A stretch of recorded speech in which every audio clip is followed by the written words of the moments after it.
नमस्कार, आप देख रहे हैं हमारा स्पेशल प्रोग्राम और आपके साथ मैं हूं अर्शिता। प्रदेश में होने वाले विधानसभा चुनाव को लेकर अब केंद्रीय नेताओं के द्वारा लगातार प्रदेश के दौरे किए जा रहे हैं और उसी क्रम में आज कांग्रेस महासचिव प्रियंका गांधी ने मालवा निमाड़ में चुनावी शंखनाद किया। तो वहीं बात करें पीएम मोदी की, तो पीएम मोदी ने महाकौशल की 38 विधानसभा सीटों पर भाजपा को विजय दिलाने के लिए संस्कार धानी जबलपुर से चुनावी आगाज किया है। जहां ज्यादा जानकारी के लिए मेरे साथ जुड़े हैं संवाददाता संदीप नागर। तो आइए जानते हैं संदीप से। संदीप, कितना जरूरी है प्रधानमंत्री नरेंद्र मोदी और कांग्रेस महासचिव प्रियंका गांधी का यह चुनावी शंखनाद? हर्षिता, मैं आपको बता दूं कि मिशन 2023 के लिए अब दोनों ही पार्टियां तैयार नजर आ रही है। जहां हाल ही दिनों में दोनों ही पार्टियां, बीजेपी कहे या कांग्रेस, दोनों ही पार्टियों ने अलग अलग सर्वे कराए थे, जहां पर सर्वे में बीजेपी को जो है कहीं ना कहीं नुकसान मालवा निमाड़ की तमाम उन सीटों पर दिखाई दे रहा था। और यही कारण है कि बीजेपी हो या कांग्रेस, कोई भी मालवा निमाड़ में रिस्क लेने की इसमें मूड में नजर नहीं आ रही है। और उसी क्रम में अब कांग्रेस जो है लगातार मालवा निमाड़ पर अपना फोकस जमाए हुए हैं। और उसी क्रम में आज धार में प्रियंका गांधी की एक महासभा आयोजित की गई थी, जिसमें प्रियंका गांधी ने शिरकत किया और जहां से उन्होंने चुनावी शंखनाद किया, जहां से मालवा निमाड़ की तमाम उन सीटों पर भी प्रियंका गांधी ने कांग्रेस को विजय दिलाने के लिए शंखनाद किया है। तो वहीं अगर बीजेपी की बात की जाए तो प्रधानमंत्री नरेंद्र मोदी आज जबलपुर पहुंचे थे, जहां उन्होंने महाकौशल के 38 विधानसभा सीटों पर कैसे बीजेपी को विजय दिलाई जा सके, इसके लिए तैयारी की। जी देखिए संदीप, जिस तरह से आपने बताया कि चुनावी शंखनाद हो चुका है, तो इसके बाद अब महाकौशल की 38 और मालवा निमाड़ की 66 सीटों पर मध्य प्रदेश में किस तरह के चुनावी समीकरण बनेंगे?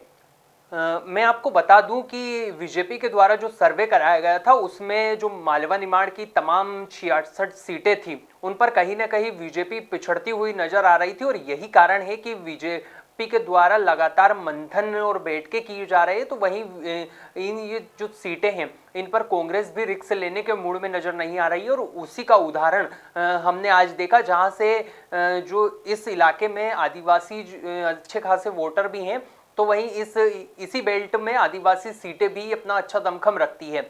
और यही कारण है कि आज कांग्रेस की महासचिव प्रियंका गांधी मोहनखेड़ा पहुंची, जहां पर उन्होंने टांटिया मामा की प्रतिमा का भी अनावरण किया और यहां से चुनावी शंखनाद के साथ साथ किसानों के लिए बड़ी सौगात दी। वहीं आदिवासी वोटरों को साधने के लिए भी उन्होंने अपनी बात रखी।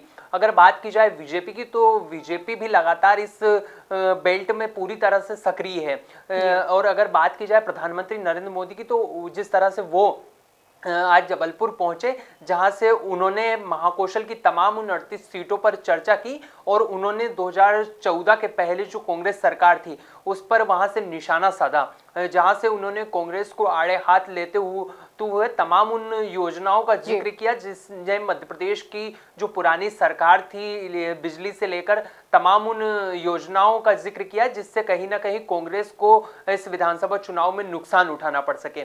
वहीं अगर कांग्रेस की बात की जाए तो मालवा निमाड़ में प्रियंका गांधी ने आज चुनावी शंखनाद तो किया ही है, बल्कि किसानों के लिए भी पिटारा खोलते हुए कर्ज माफी का जो मुद्दा पिछले साल के विधानसभा चुनाव यानी 2018 के विधानसभा चुनाव में सबसे ऊपर रहा था, उसको आज प्रमुखता दी। और उन्होंने कहा कि अगर कांग्रेस सरकार फिर से चुनाव जीतकर आती है, तो किसानों का जो तमाम जो कर्ज माफी का मुद्दा जो था पिछली बार का, वो अधूरा रह गया था, वो इस बार पूरा किया जाएगा।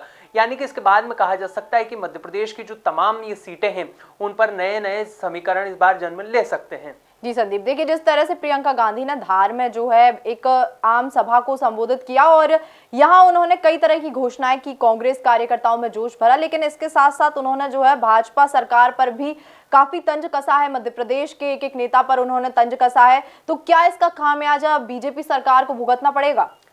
मैं आपको बता दूं कि बीजेपी हो या कांग्रेस, लगातार इस मध्य प्रदेश के जो विधानसभा चुनाव है, इनमें दोनों ही पार्टी एक दूसरे पर आरोप और प्रत्यारोप लगातार लगा रही है। और उसी कड़ी में आज प्रियंका गांधी ने जो मालवा निमाड़ है, उसकी जो 66 सीटें हैं, उनको लेकर अपनी एक रणनीति के तहत ही पूरी इस जनसभा को संबोधित किया और उसी के तहत आदिवासियों को साधने के लिए भी प्रियंका गांधी ने यहाँ से एक बड़ी घोषणा भी की है, जिसमें तमाम ये घोषणाओं का जिक्र मैंने किया है। और इसके बाद में तमाम उन सीटों का में नया मिजाज भी हमको देखने को मिलेगा आने वाले दिनों में, जहां से मध्य प्रदेश के विधानसभा चुनाव में नया रुख मिल सके। तो वहीं अगर कांग्रेस में ये जो घोषणा है, इनके बाद अगर बीजेपी की बात की जाए तो बीजेपी भी इस जो मालवा निमाड़ का क्षेत्र, इसमें सर्वे के बाद में रिस्क लेने के मूड में नजर नहीं आ रही है। और यही कारण है कि राष्ट्रीय महासचिव कैलाश विजयवर्गीय को इंदौर 1 से मौका दिया गया है, जहां से वो नए समीकरण को जन्म दे सके, क्योंकि कैलाश विजयवर्गीय का जो मालवा निमाड़ का जो तमाम क्षेत्र और ये बेल्ट है, इसमें अच्छा खासा प्रभाव माना जाता है। और यही कारण है कि बीजेपी ने कैलाश विजयवर्गीय को इंदौर 1 से टिकट देकर इस पूरे मालवा निमाड़ में नए समीकरण को तो जन्म दिया ही है, बल्कि उन तमाम वोटरों को साधने की भी कोशिश की है जो कहीं ना कहीं बीजेपी से थोड़े दूर होते नजर आ रहे थे। देखिए, सूत्रों की माने तो कयास लगाए जा रहे थे कि प्रियंका गांधी के दौरे के बाद कांग्रेस में जो टिकट की सूची जारी हो सकती है, तो क्या माना जा रहा है कब तक ये सूची कांग्रेस की ओर से जारी की जाएगी?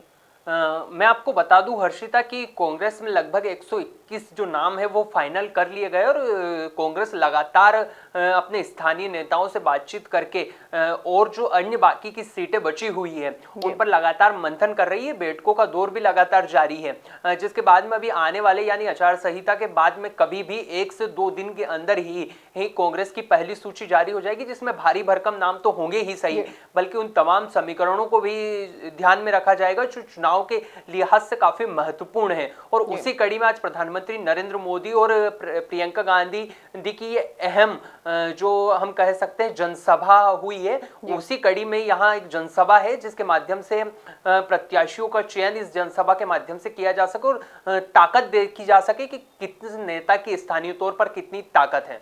जी, धन्यवाद संदीप तमाम जानकारी के लिए। जैसा कि संदीप ने बताया कि मध्य प्रदेश में अब सियासत का सिलसिला लगातार जारी है, और ऐसे में कांग्रेस और भाजपा की ओर से केंद्रीय नेतृत्व की ओर से लगातार दौरे किए जा रहे हैं, आम सभाएं की जा रही हैं और कई तरह के संबोधन लगातार बड़े बड़े नेताओं के द्वारा किए जा रहे हैं। इसका कितना असर मध्य प्रदेश की सियासत पर पड़ेगा, ये आने वाले वक्त में पता चलेगा। फिलहाल के लिए इतना ही। ऐसे ही ताजा तमाम अपडेट से जुड़े रहने के लिए बने रहिए आप एमपी न्यूज के साथ। एमपी की नब्ज, एमपी का हाल, मध्य प्रदेश की हर खबर एमपी न्यूज टीवी के साथ। लगातार खबरों के लिए सब्सक्राइब करें हमारा YouTube channel MP news TV. Latest updates के लिए बेल आइकन दबाना जरा भी न भूलें।